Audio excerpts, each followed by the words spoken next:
senador. Senadora Fernández de Kirchner tiene la palabra. Gracias, señor presidente. Bueno, creo que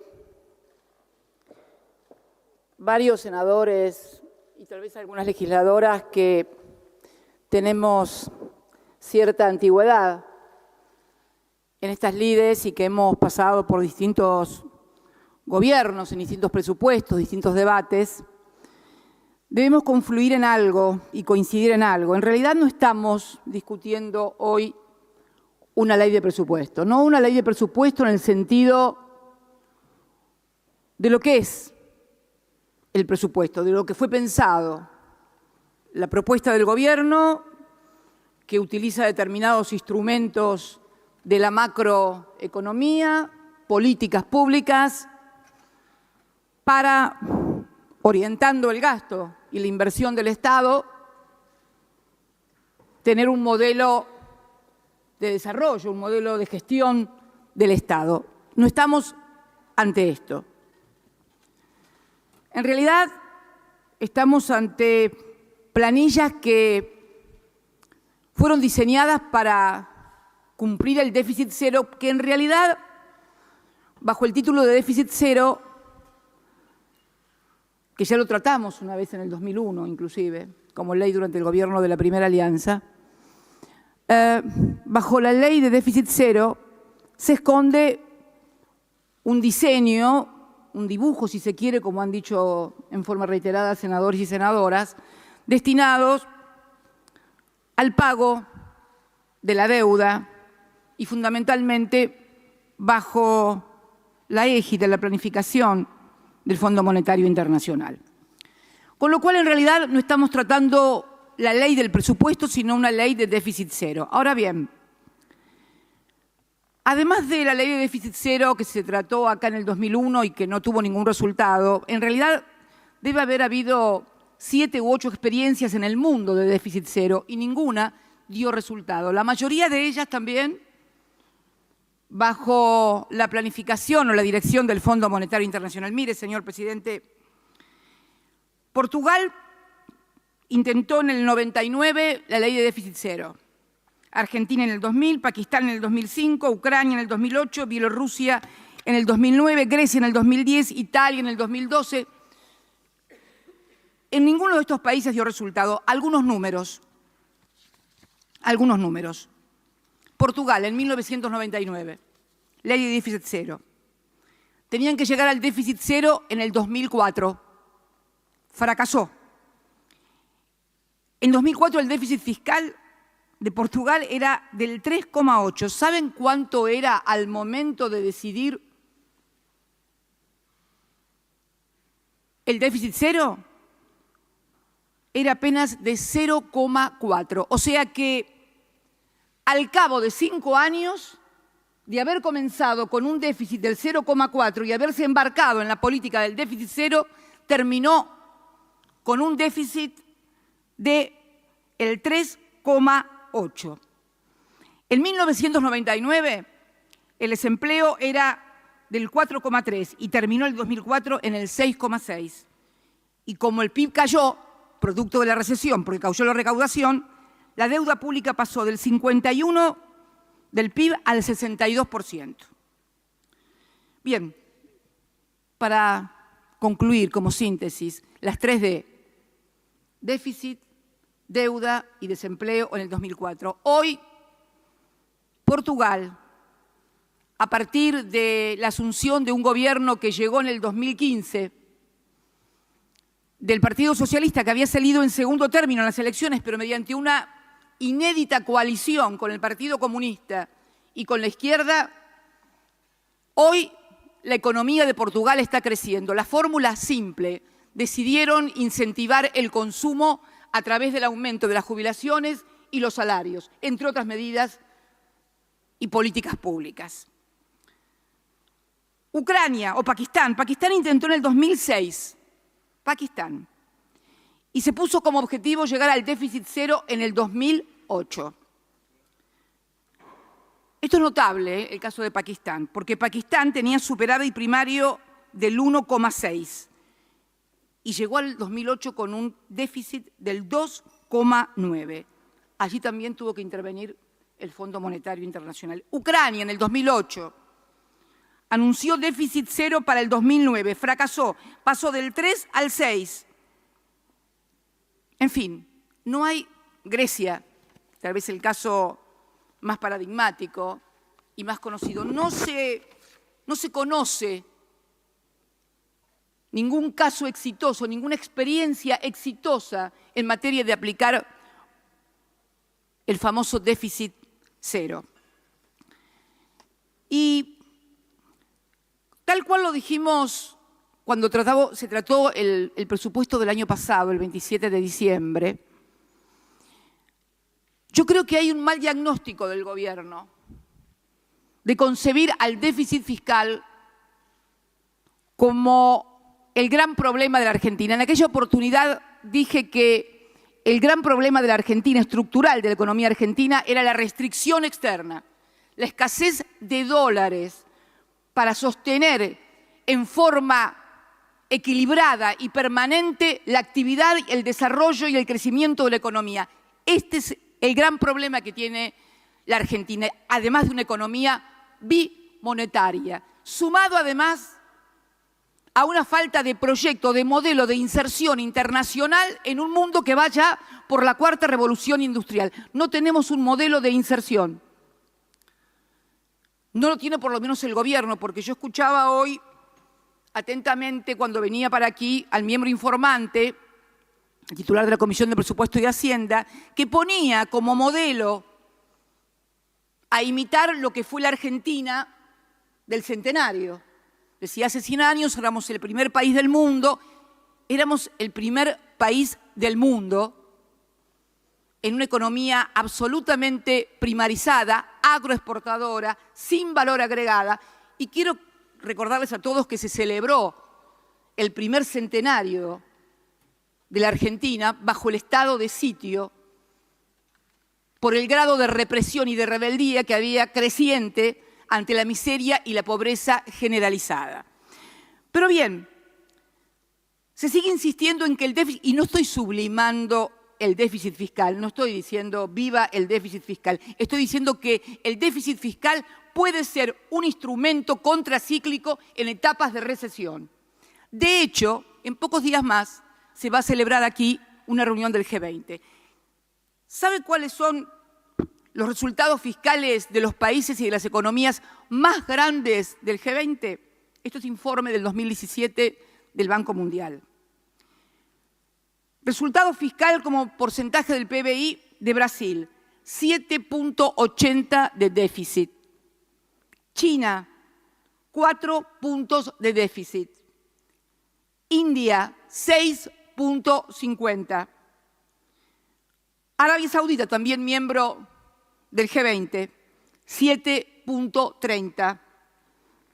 Australia, que siempre nos es presentada como un modelo a imitar y a seguir, 2,20 de déficit.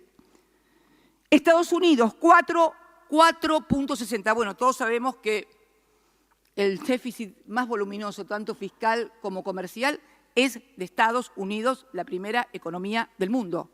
Quiere decir que entonces, si la primera economía del mundo es la que tiene el mayor déficit comercial y fiscal, el déficit es un instrumento y no el problema más importante de la economía. Mire, en los países que van a venir ahora en el G20, solamente 2 son superavitarios. 2 únicamente tienen un resultado positivo en materia fiscal. Corea del Sur, claro, y Alemania. Alemania 1,10 y Corea 1,90. Recuerden bien, porque esto tiene que ver también con otro tema que se escucha recurrentemente y lo escucho en todos los discursos, que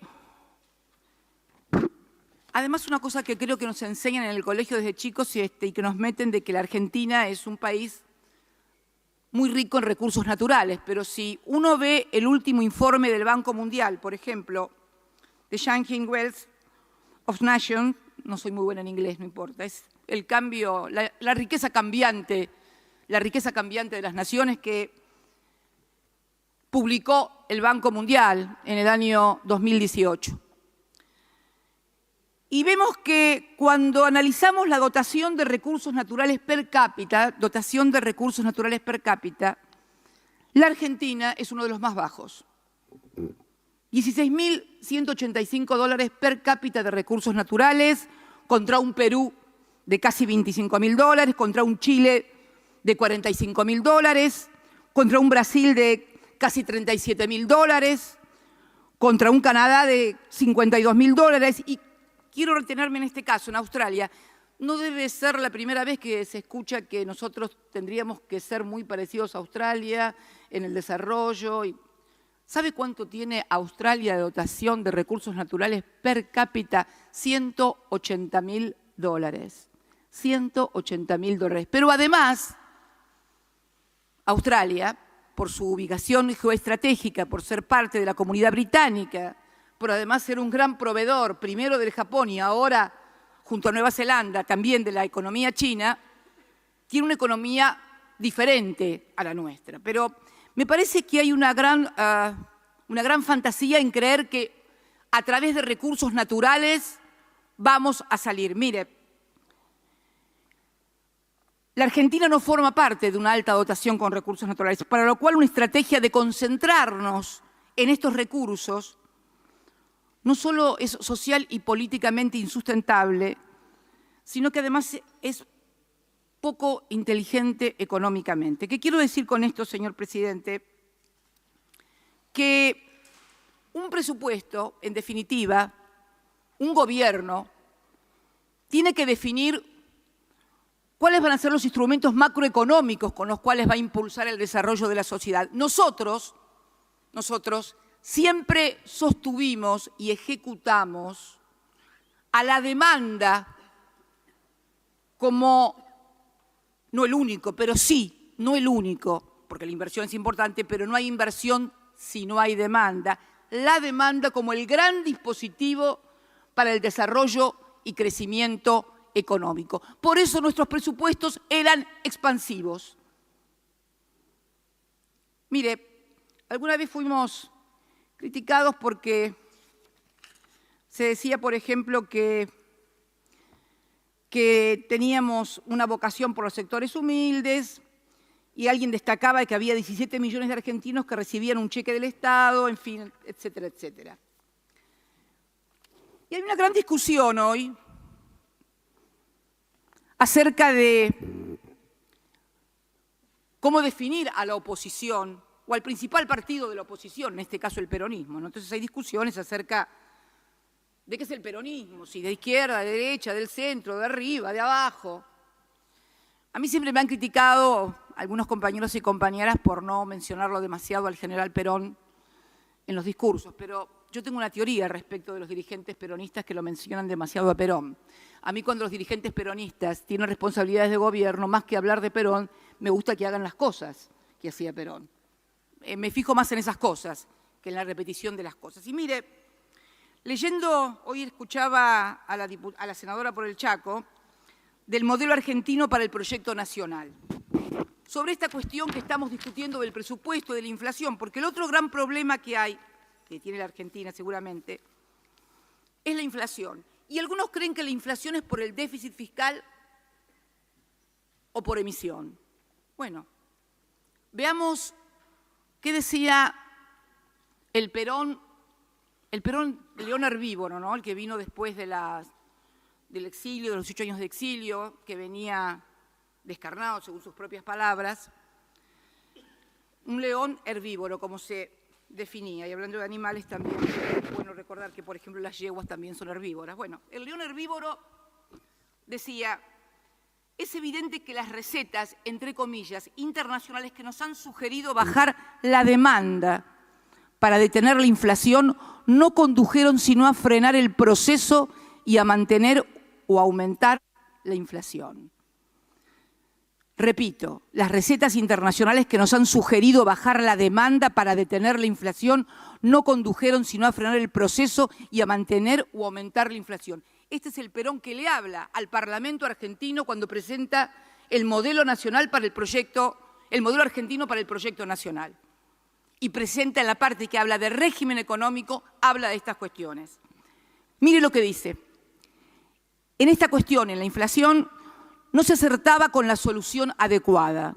Por épocas se bajó la demanda pública a través de la contención del gasto, olvidando el sentido social del gasto público. Déficit cero. Achicamiento del gasto público. En otras épocas se bajó la demanda de las empresas a través de la restricción del crédito, olvidando también el papel generador de empleo que desempeña la expansión de las empresas. Tasas positivas por las nubes que impiden y destruyen el crédito y las empresas no pueden invertir, lo que nos está pasando ahora. Y en otras épocas se bajó la demanda de los trabajadores mediante la baja del salario real. Todo eso junto está sucediendo hoy en la Argentina. Restricción del gasto público, inexistencia del crédito por tasas positivas imposibles y salarios destruidos y pulverizados. Y sigue, pero como al mismo tiempo no se adoptaban las medidas para que todos participaran en el sacrificio, en definitiva fueron las espaldas de los trabajadores las que soportaron el peso de estas políticas de represión de demanda para combatir la inflación que el país aceptó y que repitió, aunque su ineptitud quedó bien probada por la propia historia. Es esta una experiencia muy importante derivada de nuestro proceso y puesto que necesitamos evitar la inflación para seguir adelante con auténtica efectividad, debemos tenerla permanentemente en cuenta.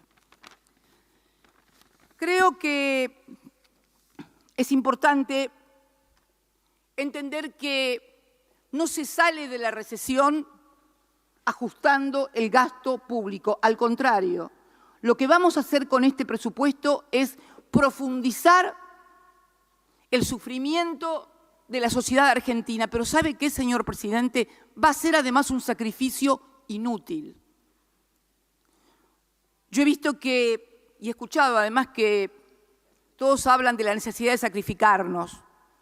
El problema es que todos los que hablamos sentados en estas bancas de la necesidad de sacrificarnos, no somos precisamente los que nos sacrificamos.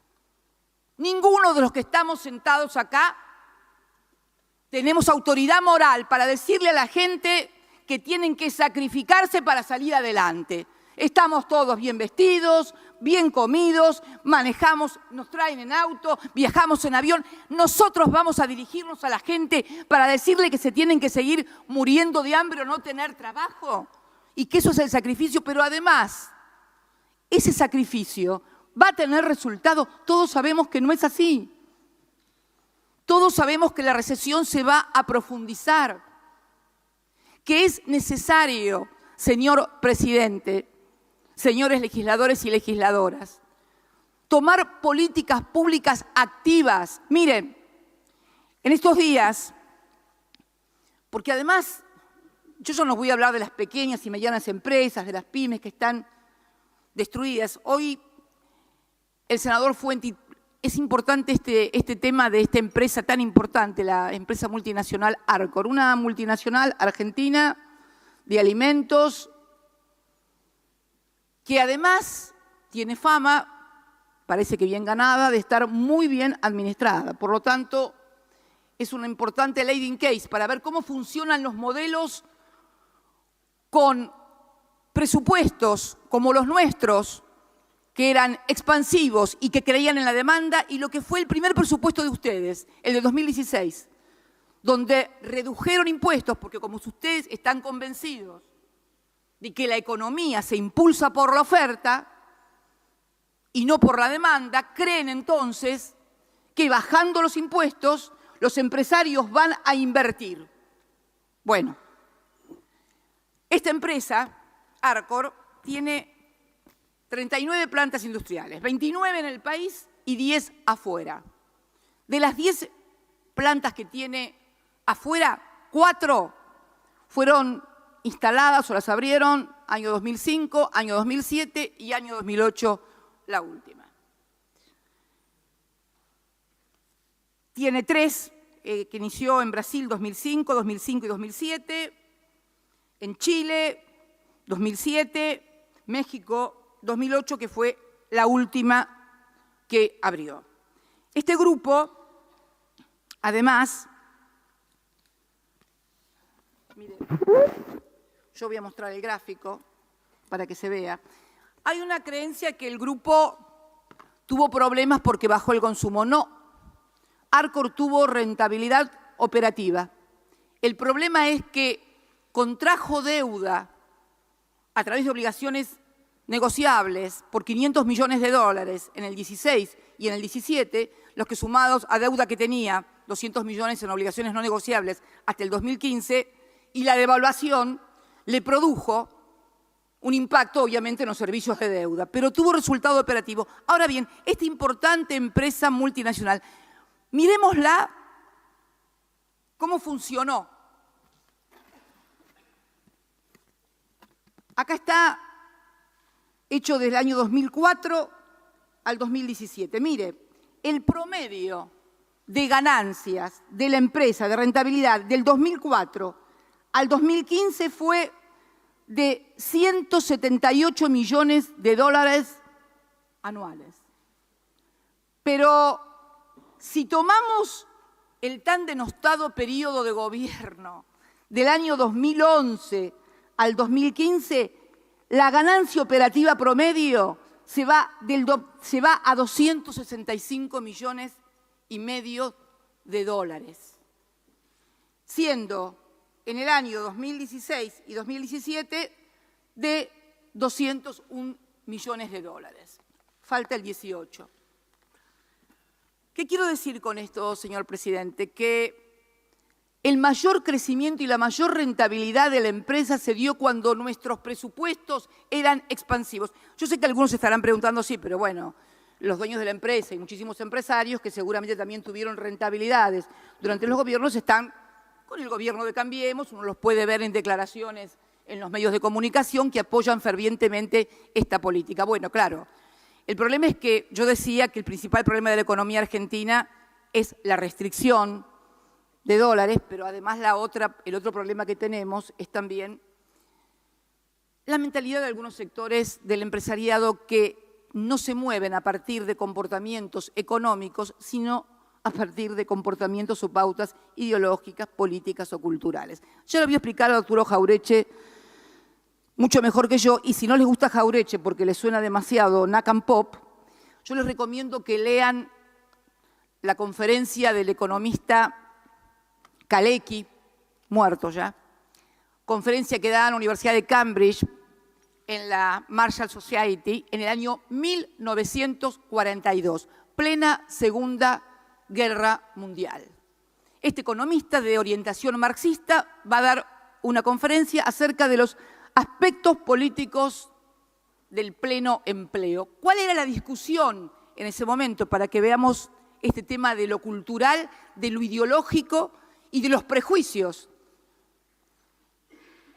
En ese momento, este economista polaco, marxista, como estaban todos aliados contra el nacionalsocialismo en Alemania y el fascismo en Italia, la discusión era el régimen del pleno empleo que había logrado el nacionalsocialismo y el fascismo en Italia, cómo había sido apoyado por las burguesías ese nacionalsocialismo y cómo el capitalismo se mostraba reacio al régimen del pleno empleo, y él analiza por qué los empresarios, pese a que aparentemente le conviene que haya un régimen de pleno empleo, porque si todos tienen empleo van a poder consumir, van a poder crecer, sin embargo, por temores y prejuicios, desechan el pleno empleo. Y da el ejemplo, por ejemplo, de Blum, la experiencia socialista en Francia, o también la oposición que tuvo Franklin Delano Roosevelt con el New Deal.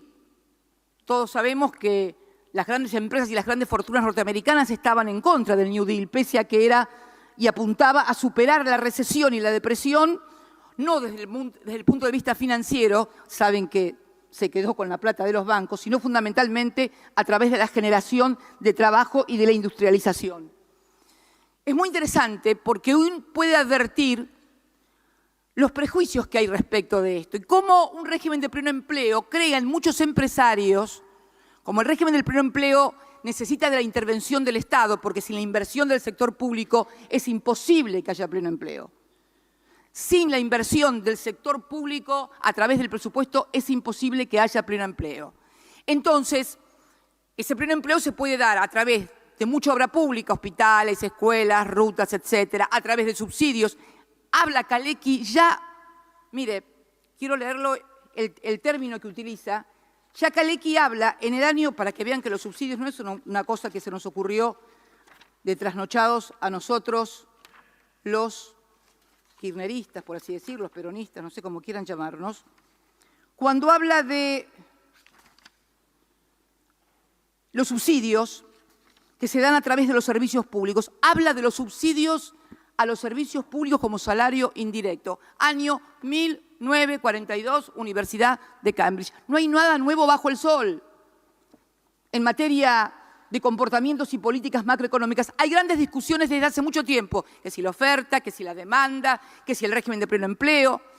Algunos siguen creyendo, por ejemplo, que inclusive importantes dirigentes de Alemania, me ha tocado hablar con la canciller alemana Angela Merkel en las reuniones del G20 y estar convencidos de que fue la inflación la que provocó el fenómeno de Hitler. No fue la inflación lo que provocó el fenómeno de Hitler. El fenómeno de Hitler lo provocó el Tratado de Versalles y las ruinosas y humillantes condiciones económicas y la deuda terrible que tuvo que pagar Alemania, que no la podía pagar, y entonces generó desempleo, desocupación y sí, finalmente, inflación. Pero no fue la inflación. La inflación fue el efecto. La causa fue el querer gravar a la Alemania, que había perdido la Primera Guerra, con el pago de una deuda que no la podía pagar. Y terminó en eso.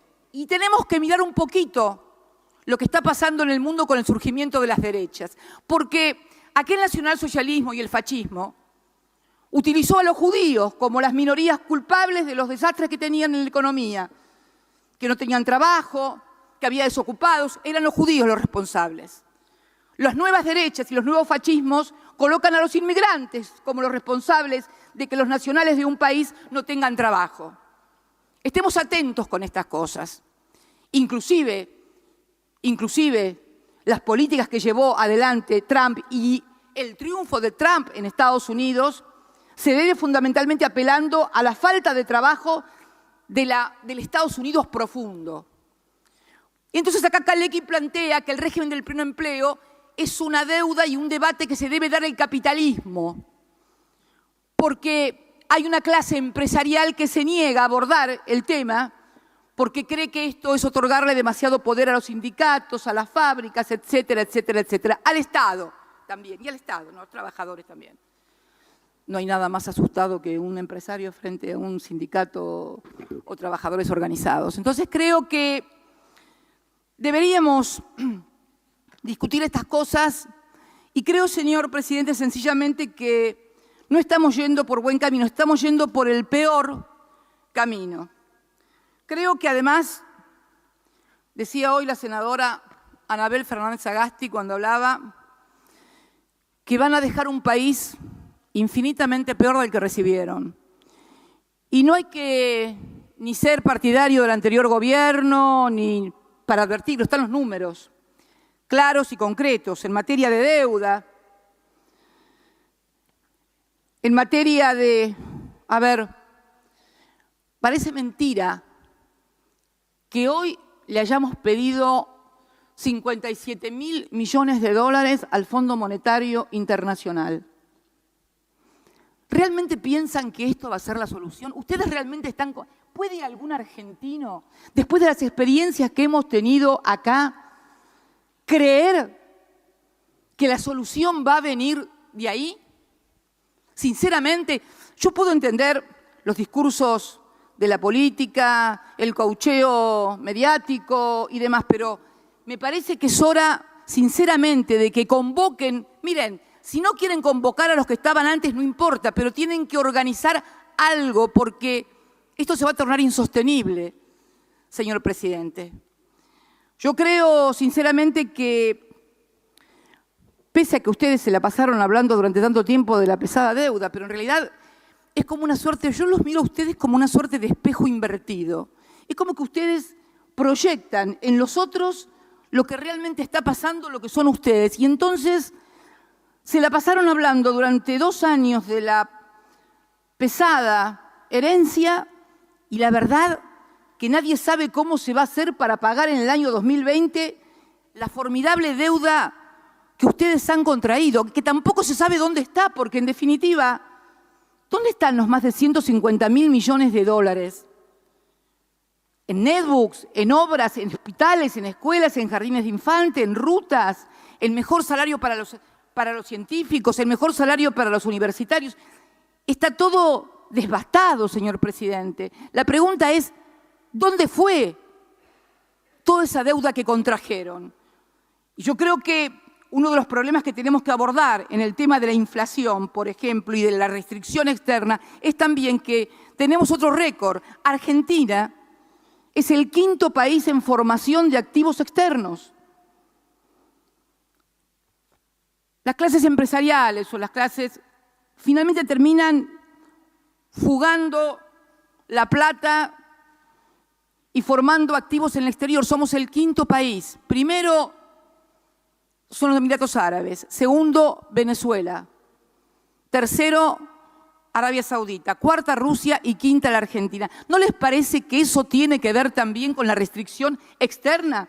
Ante la baja tasa de inversión de quienes producen, invierten, comercian, tienen negocios, industrias, comercios, empresas aquí en la Argentina.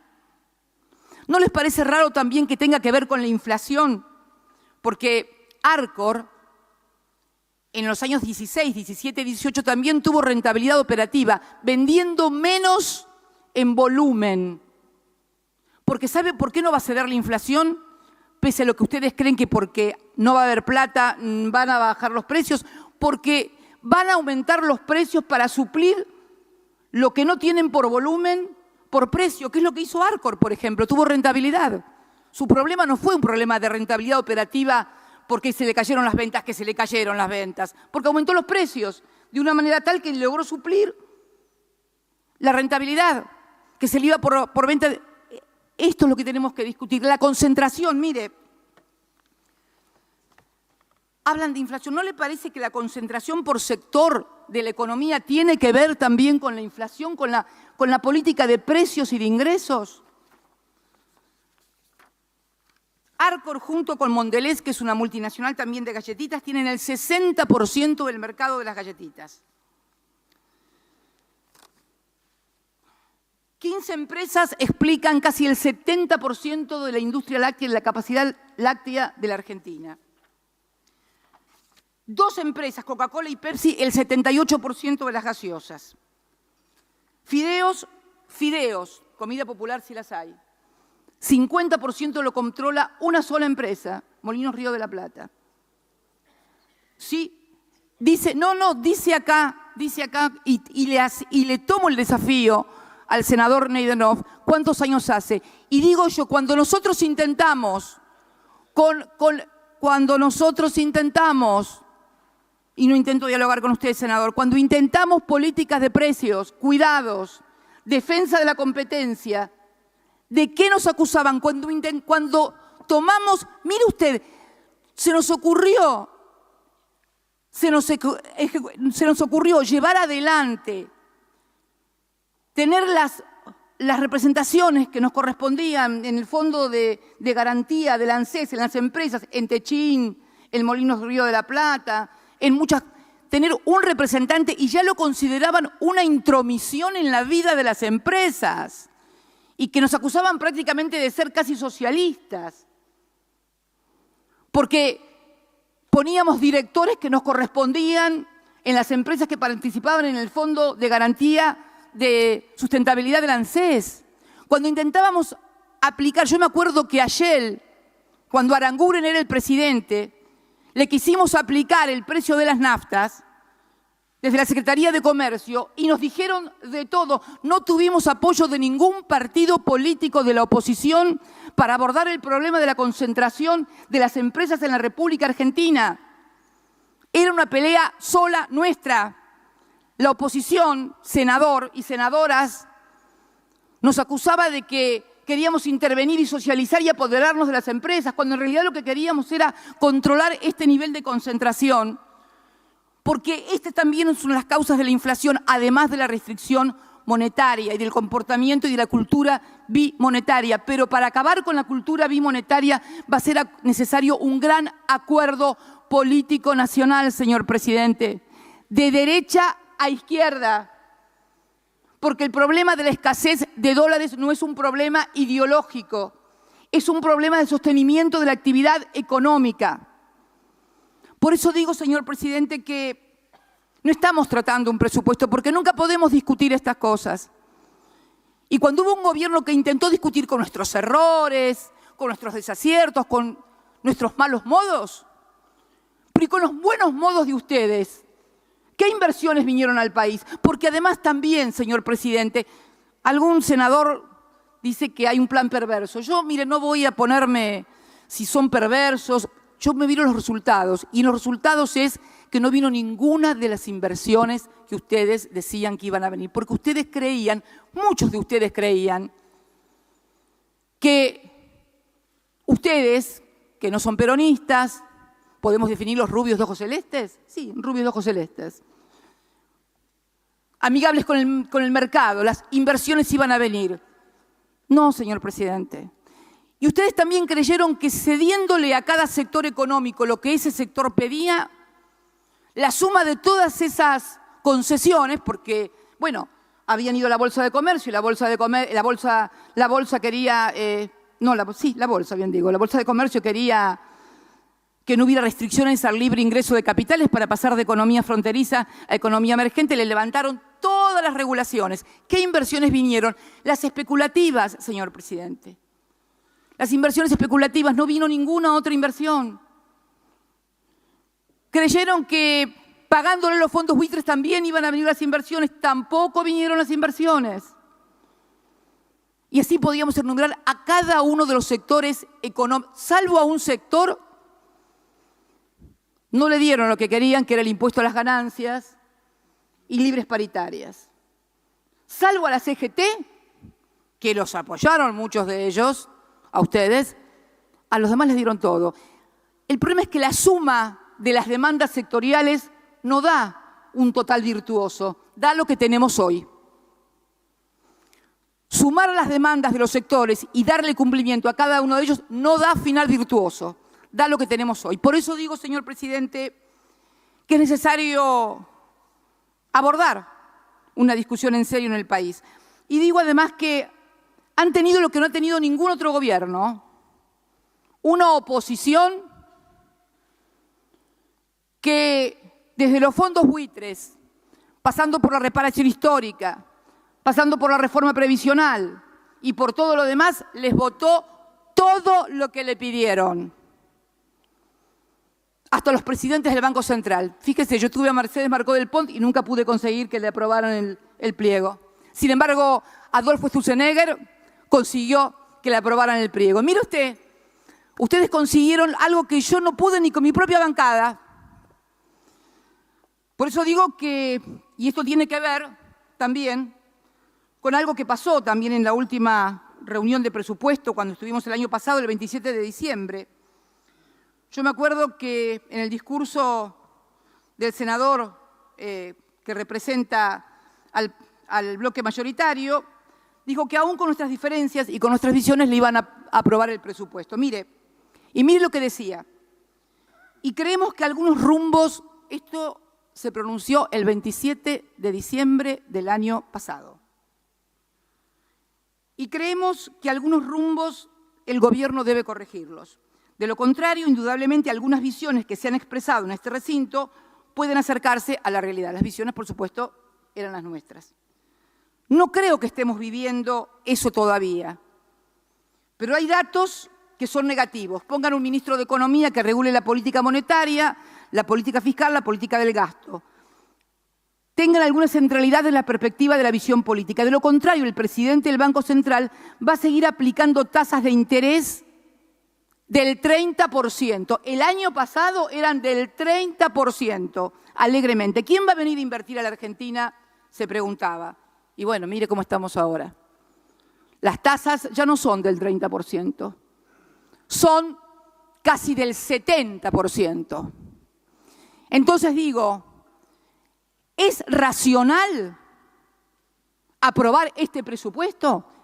Voy a obviar la lastimosa reunión de prensa del día 28 de diciembre del 2017, donde a 12 horas de que le levantaron la mano aprobándole el presupuesto, le cambiaron de un plumazo todas las variables, haciéndolos quedar a los que habían votado no muy bien que digamos, señor presidente. Entonces digo yo, ¿es racional seguir apoyando el fracaso? Porque el problema que tenemos es que ustedes han fracasado en lo que le propusieron a la sociedad. Es más, después de esto se va a votar aumento de impuestos. Después de esto se va a votar aumento de impuestos. Uno de sus caballitos de batalla. Vamos a bajar la presión tributaria. Ustedes van a terminar con una presión tributaria superior a la que terminamos nosotros en el 2015. Van a terminar con mayor presión tributaria, con mayor endeudamiento, con recesión, con desocupación de 2 dígitos. ¿No le parece que es hora de decir y repensar que lo que ustedes creían, el país que ustedes creían y el mundo que ustedes creían no existe y que se han destruido las cosas que estaban bien hechas y no han podido corregir las que estaban mal?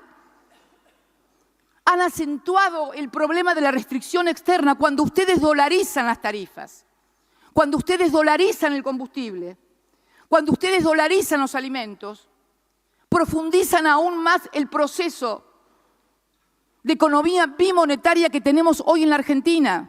¿No les parece que es hora de sentarse con las 92? Mire, son 92 son las empresas productoras, transportadoras y distribuidoras de luz, energía,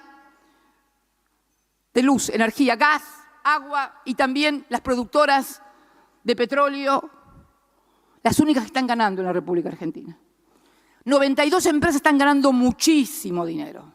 Ahora, el resto está en la lona. ¿No le parece que es hora de sentarse con esas 92 empresas, muchas de las cuales son estatales, provinciales, como el caso, por ejemplo, de EPEC y de la empresa de Santa Fe, que son, después de Edenor y Edesur, las 2 más grandes distribuidoras de energía eléctrica? Y ponerse a discutir realmente tarifas que sean accesibles y que le devuelvan a la gente un poco de plata en el bolsillo para que esa plata la puedan poner en el consumo. ¿No les parece que es hora de sentarse con los industriales para ver cómo deciden una política de protección y de fomento a la industria que se está cayendo a pedazos? Habíamos logrado reindustrializar el país. Habíamos logrado reindustrializar luego de lo que pasó durante la década de los 90. Todo de vuelta. Esos tipos que invirtieron en fierros de vuelta, después de haber quebrado durante los años 90, ¿quién nos va a volver a convencer de poner un fierro en una fábrica? Además, si esta recesión se profundiza, dentro de 1 o 2 años, todos los aparatos, las máquinas van a ser obsoletas. Los científicos ¿sabe que se está yendo gente del país? Otra vez vamos a tener el 5º éxodo de cerebros en el país, los 2 primeros ideológicos, inclusive de vida, 66 con el golpe de los bastones largos, en el 76 con la represión, luego vino la hiper y el desastre económico del gobierno del presidente Alfonsín, luego vino el 2001 y ahora vamos a enfrentar un 5º éxodo de científicos que se van a ir del país. ¿Qué van a hacer? Si nosotros tenemos que tener un modelo de inserción internacional que no esté basado solamente en el valor agregado de las materias primas o de la energía, tenemos que tener inserción internacional con software, con energía, con la industria nuclear, que habíamos alcanzado un gran desarrollo en las empresas también de servicio y que éramos realmente competitivos, somos uno de los 10 que integramos el club nuclear. Tienen que ponerse a pensar en esas cosas porque esto así no va más, señor presidente. Y yo creo que votando este presupuesto no se le hace un favor ni a la gobernabilidad, y estoy absolutamente convencida, mucho menos a la sociedad argentina.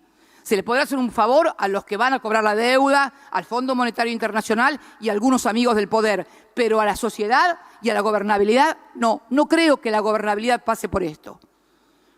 Sinceramente, señor presidente, por eso vamos a votar en contra. Y además creo que